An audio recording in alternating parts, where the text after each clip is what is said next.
안녕하십니까. 데이업의 류동균입니다. 드디어 오늘 SKAI 서밋 2024가 개최되었습니다.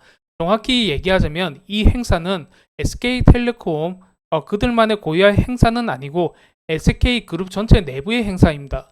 하지만 이 행사에서 발표되는 내용이나 SK텔레콤이 SK그룹 내부에서 차지하는 비중을 생각해 볼 때 아주 중요하다고 할 수 있기 때문에 SK텔레콤에 대한 미래를 알기 위해서는 이 행사에 대해서 알아보지 않을 수가 없습니다.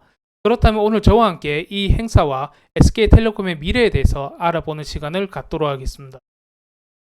이번 AI 서밋에서는요, 글로벌 빅테크 기업들이 총 출동을 했습니다. SK그룹 내부에서는 그룹의 회장인 최태원 회장과 SK텔레콤의 CEO 유영상 사장, 그리고 SK하이닉스의 CEO인 광노정 사장 등이 출동을 해서 대담과 다음에 발표를 맡아서 진행을 할 예정이고요. 그 다음에 소프트뱅크 벤처스의 이준표 대표와 그렉 브록맨이라는 오픈 AI 공동 창립자가 나와서 AI에 대해서 대담을 하고 또 비전에 대해서 발표할 예정입니다. 이뿐만 아니라 마이크로소프트, 펭귄 솔루션, 람다, 그리고 AWS, 요런 구글까지 이렇게 빅테크 기업들에 대해서 거기 있는 임원들이 총 출동해서 담화를 나누고 비전을 발표한다고 생각하면 될 것 같은데요. 이뿐만 아니라 많은 지금 교수님들이라지 다른 빅테크 기업들도 와서 얘기를 나누면서 우리가 여기서 만들어야 할 것은 무엇이냐 이렇게 얘기를 나눌 때 AI를 통한 생태계 구축과 그리고는 뉴 비즈니스, 신사업에 대한 기회를 탐색하는 거 이 두 가지라고 말을 할 수 있습니다. 네. 그렇다면 SK가 AI를 통해서 도대체 무엇을 원하는지는 과거의 사례를 통해서 한번 이제 알 수가 있는데요. AI를 통해서 수직적인 통합을 한번 더 일으키겠다는 뜻이 과거에 교복이나 비디오 테이프 같은 섬유에서 시작한 SK 같은 경우에는요. 석유에서 섬유까지 수직 계열화를 시켰습니다.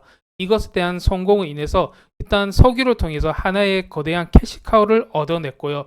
이 캐시카우를 기반으로 통신과 반도체까지 확장을 하면서 통신 부분에 대해서 강력한 캐시카우를 얻어냈습니다. 제가 통신 부분이 강력한 캐시카우라고 말씀을 드리는 이유는 뭐냐면요. 석유 같은 경우는 여름이라고 하는 동절기, 어떻게 보면 많이 팔리지 않는 동절기가 있고 SK 하이닉스 반도체 같은 경우에도 반도체의 겨울이라고 하는 좋지 않은 기간이 있습니다.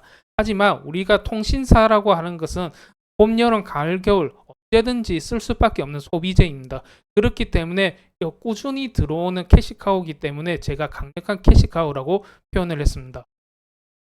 네, 이렇게 석유에서 섬유까지 수직 계열화를 시킨 것을 AI를 통해서 한 번 더 확장을 시킨 예정인데요. 먼저 데이터 센터, 반도체, LLM 등을 통해서 인프라를 구축을 하고요. 그 위에 AI 트랜스포메이션, AIX, AI로 전환을 통해서 그룹 내부의 AI를 좀 확장을 시킬 예정입니다. 그걸 기반으로 마지막에는 B2C AI 서비스를 구현을 한 걸 목적으로 하는데요. 기존에 여기 앞에서 했던 그 수직 계열화와 조금 다른 점을 말씀드린다면요. 석유에서 나온 찌꺼기나 부품으로 뭔가 섬유까지 만드는 형태로 독립적인 공급과 수요가 있었다고 한다면 이번 AI 같은 경우에는 AI를 중점으로 상호 보완적인 형태로 지금 통합이 될 것 같습니다. 그렇다면 이런 수직 계열화의 장점이 뭐가 있을까요? 첫 번째는 당연히 원가 절감입니다. 원가 절감 같은 경우에는 구간 유통 마진이 사라지기 때문에 다른 그룹 혹은 다른 회사에서 가져올 필요가 없기 때문에 이것에 대해서 강력한 경쟁력을 가질 수가 있는 거고요. 품질 관리 같은 경우에는 앞의 내용과 이어지는 부분인데요. 연결 단계를 직접 관리를 하게 되면서 제품의 품질에 대해서 관리를 한다든지 향상시키는 게 가능해집니다. 세 번째 같은 경우에는 공급망에 대해서 어느 정도 관리가 가능하기 때문에 수급 문제에 대해서 유연하게 대응을 할 수가 있습니다. 수급이 줄어든다면 공급을 줄인다든지 수급이 늘어난다면 다시 공급을 느리는 이런 유동적인 대응이 가능해진다는 거죠.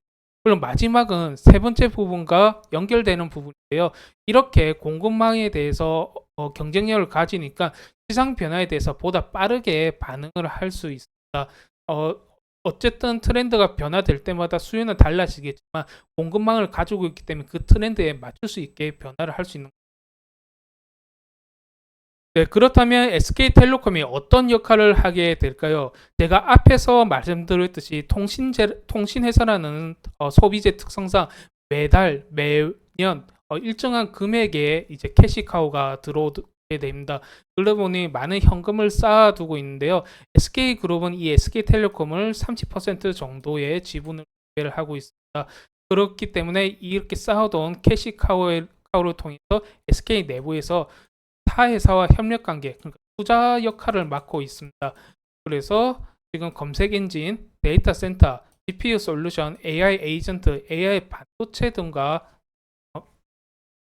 협력 투자를 통해서 협력 관계를 맺고 있고요. 이걸 통해서 지금 인프라를 완성시키고 그 위에 AIX, AI 전환을 이렇게 낼 예정입니다. 네, 그렇다면 마지막으로 SK텔레콤의 차트에 대해서 알아보겠는데요. 작년 7월에 43,300원으로 저점을 찍은 이후로 꾸준히 우상향을 하고 있는 것을 알 수 있습니다. 물론 밸류업 프로그램이라든지 아니면 실적이 꾸준히 나오고 있다는 점, 이런 점들이 있겠지만 단기 투자를 하는 이 SK텔레콤 주주들의 특성상 과연 이 상승이 어디까지 올라갈지도 궁금해지는 것이 사실입니다. 그리고 이것을 알기 위해서는 방금 말씀드렸듯이 장기 투자의 특성상 주봉과 월봉을 봐야 되는 점이 있습니다. 일봉으로 알 수 있는 이 우상향이 지속되기 위해서는 종고점 63,000원대를 뚫고 올라가야 모멘텀이 우상향으로 전환되었다, 이렇게 얘기를 할 수 있을 것 같습니다. 물론 이 투자는 자신의 주관을 하셔야 된다는 점 잊지 마시고 저의 얘기는 참고로 들으시길 바라겠습니다. 오늘의 영상 여기까지 마무리하고요. 저의 영상을 꾸준히 찾아주신다면 종목과 관련된 이슈에 관해서 알아보는 시간을 통해 여러분들에게 도움을 드릴 수 있는 그런 시간을 갖도록 하겠습니다. 네, 그럼 저는 또 인사드리도록 하겠습니다. 감사합니다.